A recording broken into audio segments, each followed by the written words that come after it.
This story is titled, Parents Dumped Me for 9 Years Because of My Sick Sister.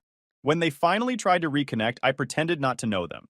Hey everyone, we put a lot of time and effort into finding these stories to keep bringing you the best content. If you enjoy what we do, it would mean the world if you hit that subscribe button. Your support really makes all the difference and keeps this journey going strong. Thanks so much for being here with me. Now let's start the video. OP starts by saying, Hey Reddit, I don't really post personal stuff like this often, but lately I've been doing a lot of reflecting on my past. This post is probably going to be long because there's a lot to unpack. I don't really remember every detail of when it happened, but certain parts stick out in my mind, even after all these years.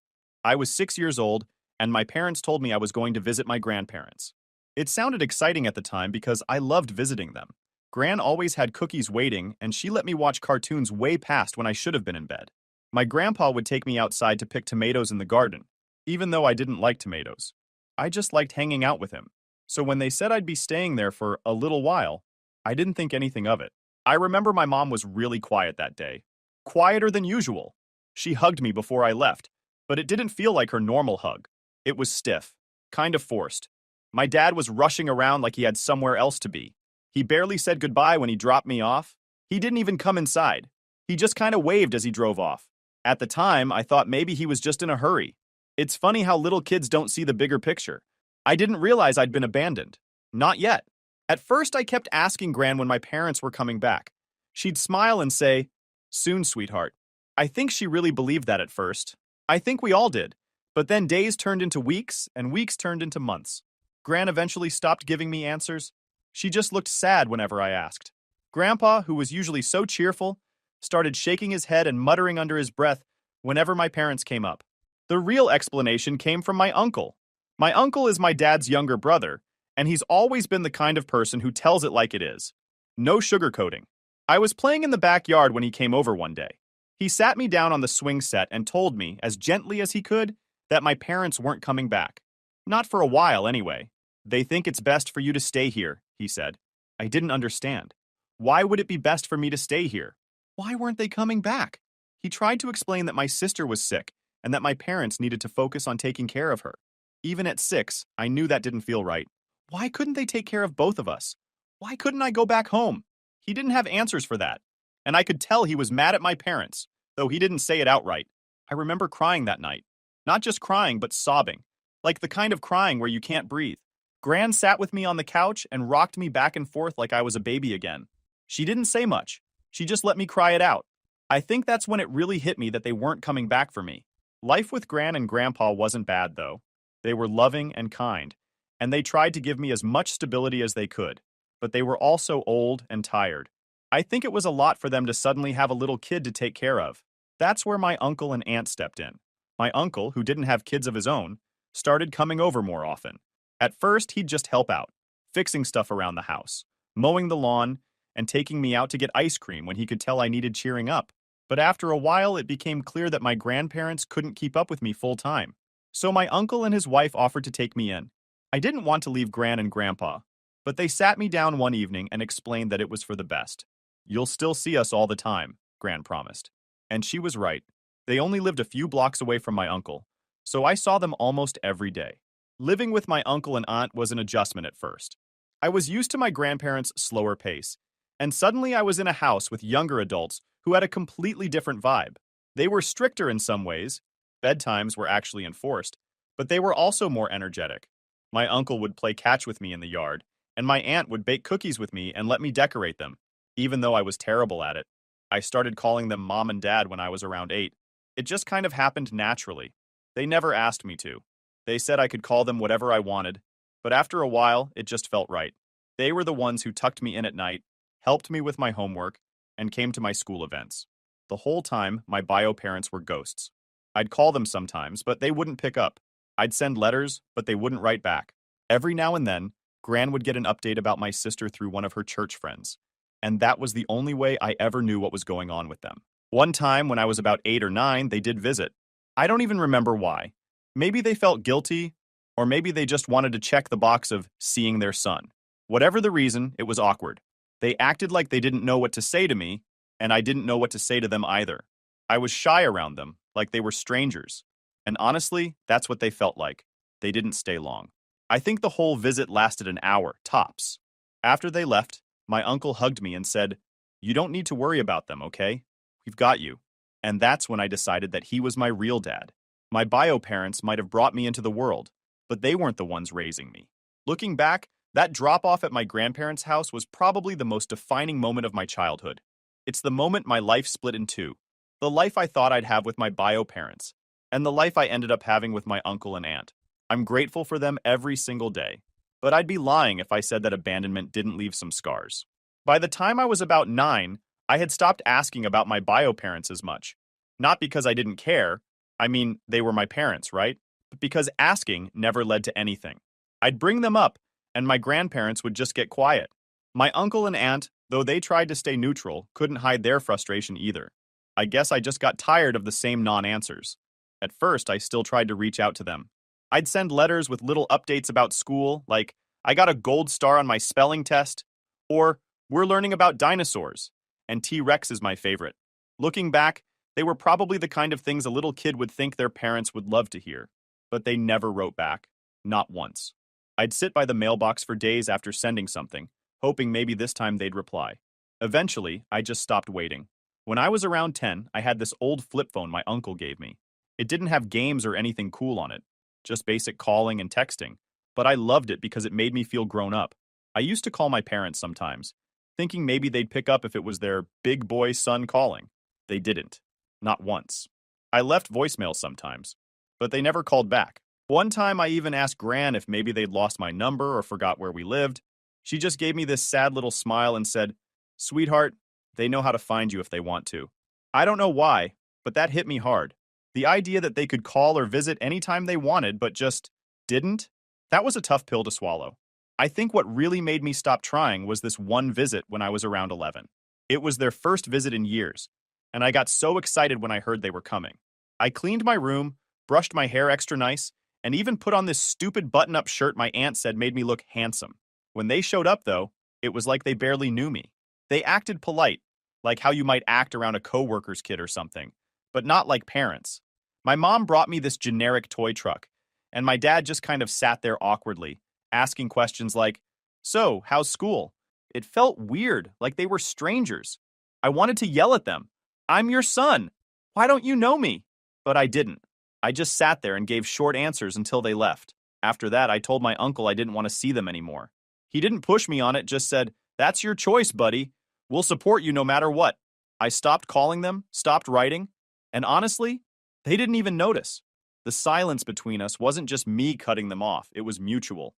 By the time I was 12, I decided I was done. No more reaching out, no more waiting for them to show up.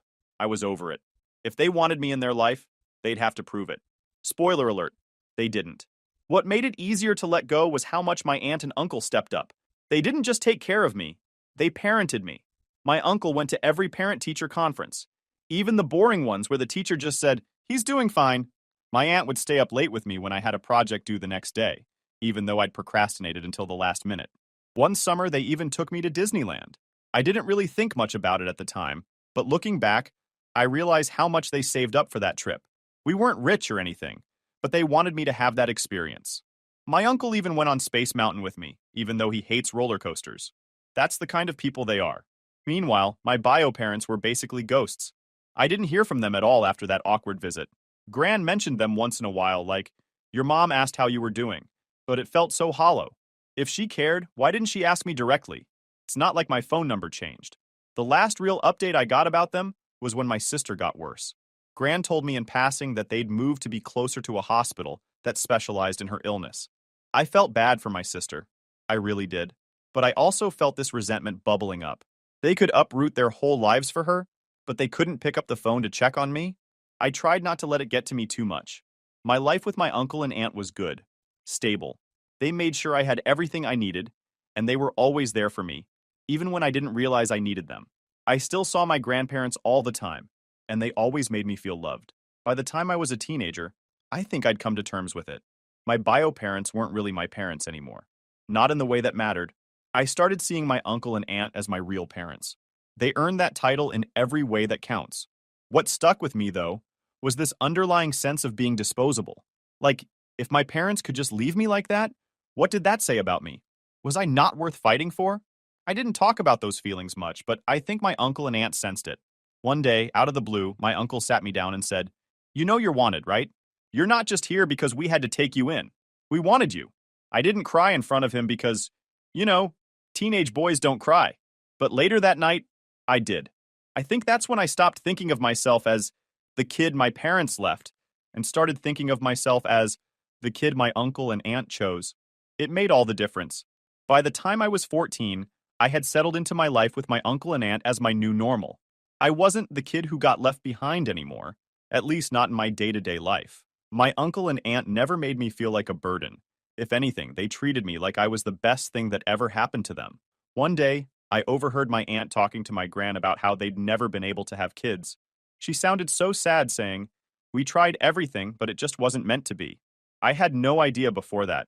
They never talked about it around me, probably because they didn't want me to feel like some kind of replacement. But after I overheard that conversation, it started to make sense. The way they poured everything they had into raising me wasn't just because they were good people. It was because they really genuinely wanted to be parents. It hit me differently after that. I mean, I'd always loved them, but realizing how much they'd been through made me appreciate them even more. They weren't just filling in for my bio parents. They chose me. Around this time, we started talking about adoption. My uncle brought it up casually one night after dinner. "How would you feel if we made this official?" he asked. At first, I didn't know what to say. I mean, they already felt like my parents in every way that mattered. Would a piece of paper really change anything? But the more we talked about it, the more it started to feel like a big deal. It wasn't just about legality, it was about belonging. They explained that adopting me wasn't as simple as just signing some forms. There were legal hurdles because my bio parents still had parental rights, even though they'd essentially abandoned me. My uncle said it would be expensive and complicated, but they were willing to go through it if it's what I wanted. I told them I'd think about it, and I did. A lot. I even talked to Gran about it, and she said something that stuck with me. "You already know where your heart belongs, sweetheart. This is just catching the rest of the world up." After a few months, I told my uncle and aunt I wanted to move forward with the adoption. That decision kicked off a long, frustrating process. Lawyers, court dates, paperwork. It felt like it would never end. My bio parents didn't contest it, of course. Why would they? It wasn't like they were fighting to keep me. But the system still made it harder than it needed to be. Even with all the hoops we had to jump through, my uncle and aunt were determined to make it happen. I think they wanted it as much as I did, maybe even more. They wanted me to know, without a doubt, that I was theirs. The adoption finally became official when I turned 18. I remember sitting in the courtroom, hearing the judge declare that my uncle and aunt were now my legal parents. It felt surreal. I'd been waiting for that moment for so long, and when it finally happened, I didn't even know how to react. My uncle hugged me afterward, and I could tell he was holding back tears. "We've always been your family," he said. "This just makes it official." That night, we celebrated with dinner at my favorite pizza place. It wasn't a fancy celebration, but it felt perfect. My aunt kept calling me her miracle kid, and my uncle said, "You were just misrouted by the stork at first, but we found you." Looking back, that moment stands out as one of the happiest days of my life. Not because the adoption changed how we felt about each other, it didn't, but because it erased any lingering doubt I had about where I belonged. The adoption also changed how I thought about my bio parents. For years, I'd been carrying this weight of not being wanted. But that day, it finally hit me that their rejection didn't define me. My uncle and aunt's love did. I started calling them mom and dad full time after that. It wasn't something we discussed or decided, it just happened naturally. They didn't say anything about it the first time I did, but I saw the way my aunt's face lit up when I said, "Thanks, Mom," as she handed me a plate of food. The adoption also marked the beginning of me fully letting go of my bio parents. Before that, I think a small part of me was still holding out hope that they'd come back, that they'd apologize, that they'd somehow make up for all the years they'd been gone. But after the adoption, I realized I didn't need that anymore. I already had everything I needed. Around this time, I started college. My new parents, it still feels weird calling them that even now, were my biggest cheerleaders. They helped me fill out my FAFSA, drove me to campus tours, and even bought me a new laptop as a graduation gift. When I moved into my dorm, my aunt cried, and my uncle pretended not to. College was a fresh start in a lot of ways. For the first time, I was surrounded by people who didn't know anything about my past. I didn't have to explain why I didn't talk to my bio parents, or why I called my uncle and aunt mom and dad. I could just be me. Of course, I still went home for holidays and long weekends. Every time I walked through the door, my mom, my aunt, but now officially mom, would have cookies waiting, and my dad, my uncle, would ask me about every single detail of my classes. They made sure I knew that no matter where I went or what I did, I always had a place with them. In a weird way, I think being adopted at 18 meant more to me than if it had happened when I was younger. By then, I fully understood what it meant. It wasn't just about being taken in, it was about being chosen. My uncle and aunt didn't just take care of me out of obligation, they went out of their way to make me part of their family. That's something my bio parents never did. I was 20 when my sister passed away. It was late November, right after Thanksgiving. I hadn't seen or spoken to her in years, so hearing the news hit me in a way I wasn't expecting. I didn't cry, but it was like a weight settled in my chest that I couldn't shake. Gran was the one who told me. She called one evening and said, "Sweetheart, I need to tell you something. Your sister passed away last night." Her voice was steady, but I could tell she was holding back tears. Gran had always stayed in touch with my bio parents more than I did, mostly because of her church circle. She'd hear updates about my sister through mutual friends, and sometimes she'd pass them on to me, but I never asked for details. I didn't know how to feel. Part of me wanted to grieve for her because she was my sister, but the truth is, I barely knew her. She was 14 when I was sent away, and by the time I was old enough to really remember her, I'd already been out of the picture for years. The memories I did have were faint, like flashes of moments we shared as kids. Playing tag in the yard, her braiding my hair for fun, even though I hated it, and her yelling at me for breaking her favorite doll. Those were the memories I clung to when I thought about her. But the reality was, she grew up without me, and I grew up without her. Gran told me the funeral would be in 2 weeks. She wasn't pushy, but I could tell she thought I should go. "It might give you some closure," she said softly. I told her I'd think about it. The next week, I wrestled with the decision. I didn't want to see my bio parents, but I also felt like not going would be wrong. My sister didn't deserve to be ignored just because I had problems with them. In the end, I decided to go, but I made it clear to my parents, through Gran, that I didn't want to talk to them. I showed up at the funeral late and slipped into the back row of the church. It was a small service, mostly family, and a few of my sister's friends. My bio parents were in the front, and even from the back, I could see how broken they looked. My mom kept dabbing at her face with a tissue, and my dad just stared straight ahead like he was in a daze. I didn't feel anything when I looked at them. No anger, no sadness, nothing. They were just two people I used to know.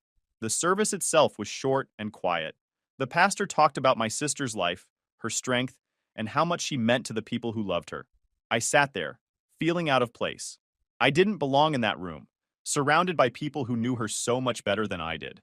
When the service ended, I slipped out before anyone could stop me. I didn't want to get cornered by my parents or have some awkward conversation with relatives I hadn't seen in years. I just walked to my car and drove away. And drove. I thought that would be the end of it, but of course it wasn't. A few days later, my bio parents called my uncle. I guess they wanted to talk to me, but I told him to tell them I wasn't available. I didn't care what they had to say. They'd ignored me for years, and now they suddenly wanted to reconnect? It felt too convenient. Gran wasn't thrilled with my decision. She thought I should at least hear them out, but she didn't push me. She's always respected my boundaries when it comes to them. In the days that followed, I felt this weird mix of emotions. I wasn't sad for my parents. I couldn't be, after everything. But I did feel a sense of loss for the relationship I could have had with my sister. She was the one person who might have understood what I went through, and now she was gone. My uncle and aunt were amazing during this time, as they always are. My mom, my aunt, but she's mom to me now, kept checking on me, asking how I was feeling. My dad, my uncle, didn't say much, but he gave me these reassuring pats on the back whenever he saw me. They knew I wasn't grieving in the traditional sense, but they also knew this wasn't easy for me. What surprised me most was how much I thought about my sister after the funeral. I found myself digging through old photo albums, looking for pictures of us as kids. There weren't many, just a handful of us playing in the backyard or sitting together on Christmas morning. But those few pictures felt precious, like proof that we'd once been a real family, even if it was only for a little while. I also thought a lot about the life she must have had.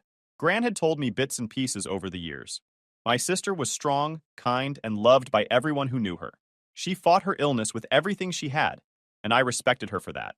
But I also couldn't help but wonder if she ever missed me. Did she think about the little brother who got sent away? Did she feel guilty, even though none of it was her fault? I'll never know, and that's the hardest part. In the weeks after the funeral, my bio parents tried to reach out again. They sent a card through Gran, saying they wanted to talk. I didn't respond. I wasn't ready, if I'd ever be ready. The funeral didn't bring me closure, at least not the way Gran had hoped. If anything, it just brought up more questions. But it also solidified something for me.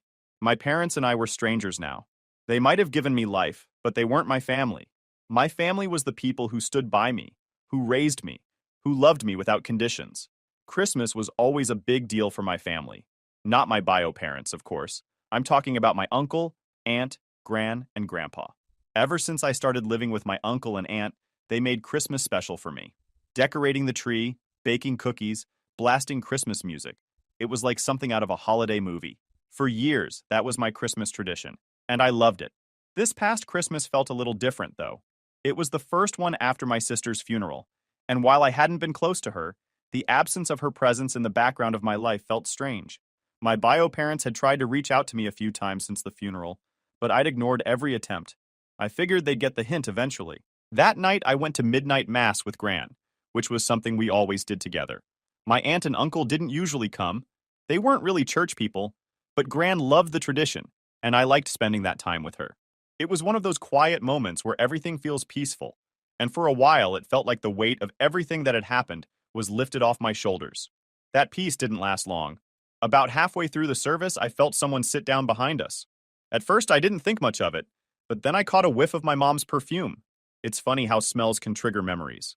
For a second, I was a little kid again, sitting on her lap while she read me a story. But that memory was quickly replaced by anger. What were they doing here? I didn't turn around. I didn't want to see them, and I definitely didn't want to talk to them. I focused on the service, but I could feel their presence behind me the entire time. It was like they were trying to bore holes into the back of my head with their stares. When the service ended, I stood up to leave with Gran, but before I could take 2 steps, my mom was in front of me. "Hi, sweetheart," she said softly, like we were picking up a conversation we'd had yesterday. I froze. For a second, I didn't know what to do. Then without thinking, I said, "Sorry, do I know you?" Her face fell. I could see the shock and hurt in her eyes, but I didn't care. I was done pretending everything was okay. My dad stepped forward and said, "We're your parents." I shook my head. "My parents are at home," I said. Then I turned to Gran. "Are you ready to go?" Gran didn't say anything, but she gave me a little nod, and we started walking toward the door. My bio parents followed us, calling after me. "You really don't recognize us?" my mom asked. I stopped and turned around. "Oh, are you my dad's brother? I think I remember you from when I was little," I said, pretending to be confused. That was the final straw. My dad's face turned red, and my mom looked like she was about to cry. I felt a twinge of guilt, but it wasn't enough to make me stop.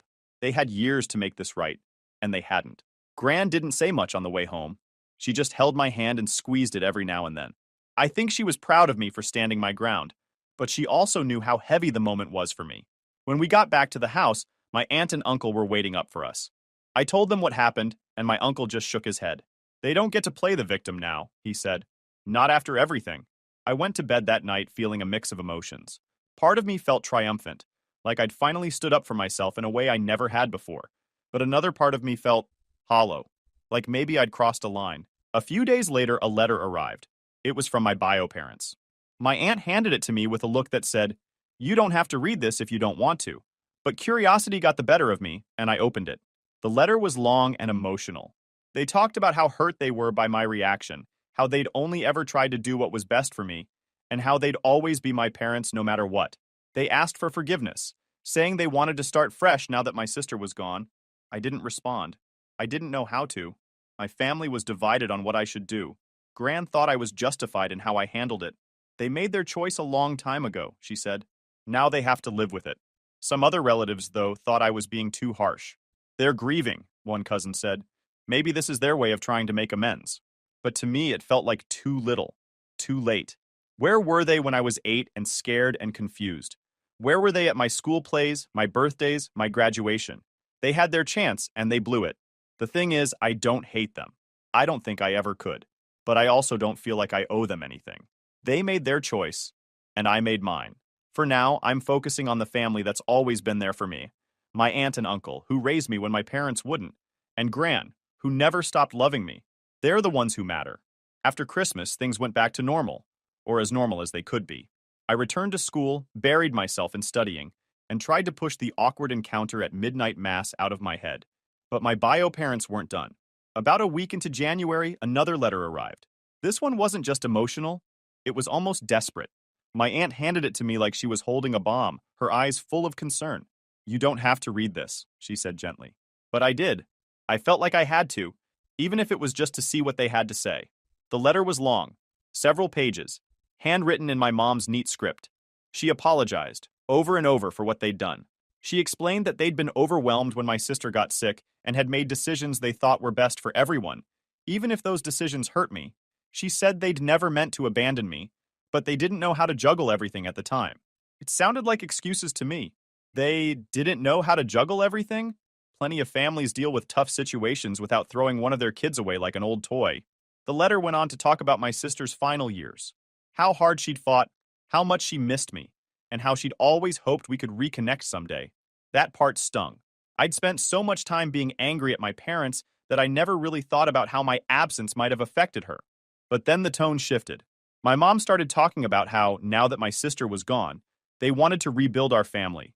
She wrote that they loved me and missed me and hoped I'd give them a chance to make things right. The last line hit me the hardest. "No matter what you say or do, you'll always be our son." I put the letter down and stared at it for a long time. Part of me felt like they were trying to manipulate me, using my sister's memory to guilt me into forgiving them. But another part of me wondered if they really meant it. I didn't know what to do. I showed the letter to my uncle and aunt, who read it together in silence. When they finished, my uncle said, "It's your call, kiddo. But whatever you decide, we're here for you." Gran had a different take. "They made their bed, and now they want to unmake it because it's uncomfortable," she said. "Don't let them guilt you into anything you're not ready for." The thing was, I wasn't sure what I was ready for. On one hand, I didn't think I could ever forgive them for what they'd done. On the other hand, cutting them off completely hadn't made the hurt go away. For weeks, I carried that letter around with me, rereading it whenever I had a spare moment. I tried to imagine what it would look like to have a relationship with them again. Would it be awkward and forced? Or could we actually rebuild something meaningful? Eventually, I wrote them a response. It wasn't long, just a couple of paragraphs. I told them I appreciated their apology but wasn't ready to forgive them. I said I needed more time to process everything, and that I'd reach out if and when I was ready to talk. I didn't tell them I loved them. I didn't call them mom or dad. I just signed it with my name.